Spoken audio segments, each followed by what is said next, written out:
In this video, I'm going to show you how you can disable automatic installation of updates on your Mozilla Firefox. So if you want to manually choose what to update on your Firefox browser, then follow these steps to change the settings. Now first go to these three dots here and then tap on it. And from here, look for the option called settings. So if I tap on settings, scroll down until you get to an option called Firefox updates. And as you can see, this is the page. Now, if you go down here under Firefox updates, you can see under allow Firefox to, it is set to automatically install updates.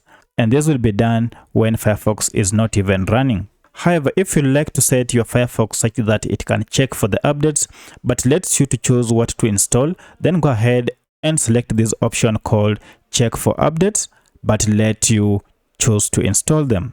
And as you can see, this setting will apply to all Windows accounts and Firefox profile using this installation of Firefox. So all your accounts will immediately revert to these settings. So that's how you disable Firefox from automatically installing updates on your browser.